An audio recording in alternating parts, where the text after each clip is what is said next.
Hey, what's up, guys? Before we actually get into the video that I'm going to show you guys, I wanted to give some backstory about this actual little magic routine. I use this phrase, magic show, all the time, and I've been using it for years, and oftentimes I get asked, like, what is that about? Like, the story's really long, so I'll try and condense it. I grew up in Minnesota, right? And when I turned 18, I moved to Chicago, and Chicago is still my second home. I consider it my second home, and I have a lot of friends there, so big shout out to my people in Chicago. I moved to Chicago because that was like the biggest, like next biggest like metropolis. I couldn't afford to go to New York City, and I've never been a fan of Hollywood or LA. Surprise, surprise. So I moved to Chicago. I had to like start my career over because I was nobody there. So I started back doing kid shows, right? Around that time, ended up meeting and getting to know this dude that would become a really great and close friend of mine, and his name is Paul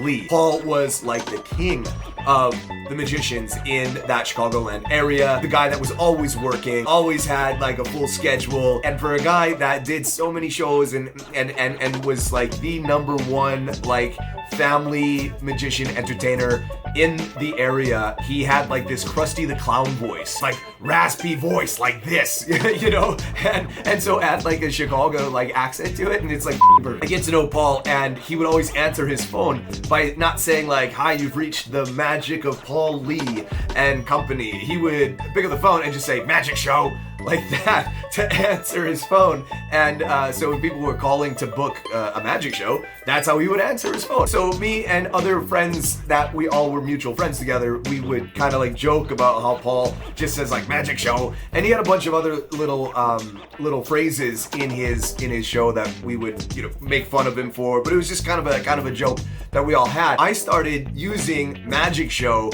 in my kids' shows at the time as a joke, like as like a little like shout out to Paul, and to just be like a little inside joke, like, oh, I'm gonna start doing that in my show.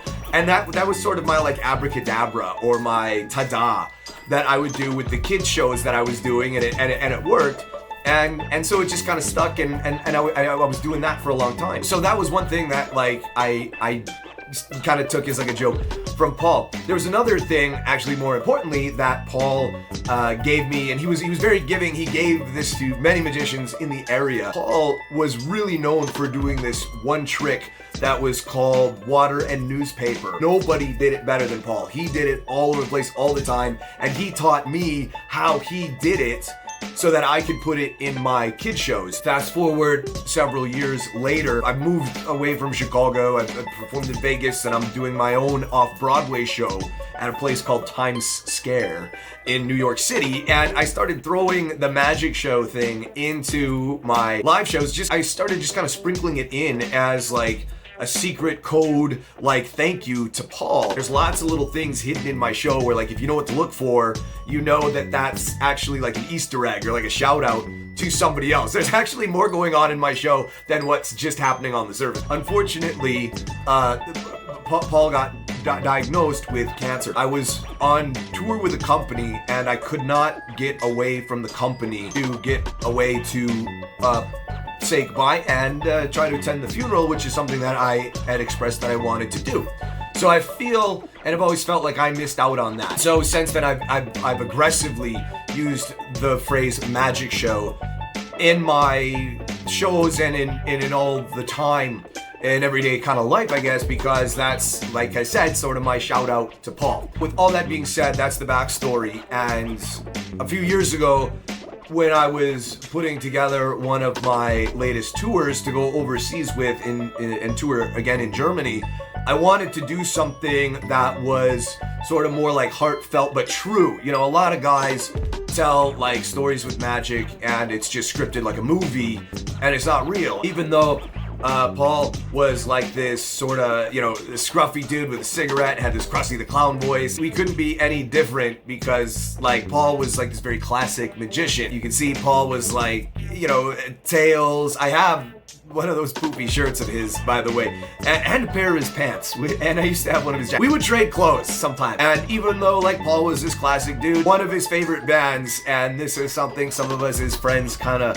would jokingly debate his bands, and Paul's favorite band was AC/DC. As a way of saying thanks to Paul and a shout out to him, I put together my version of Water in Newspaper as a tribute to Paul.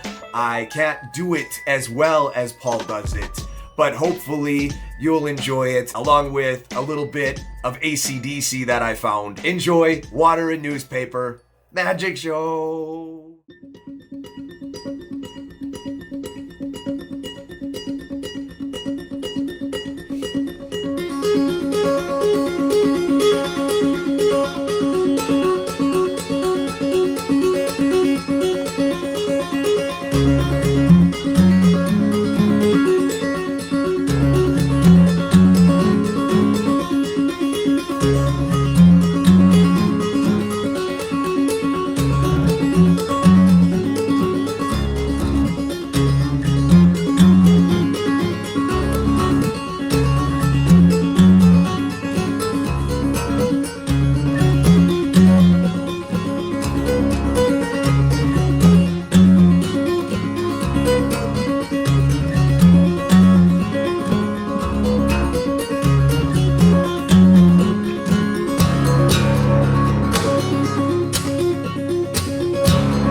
Magic Show!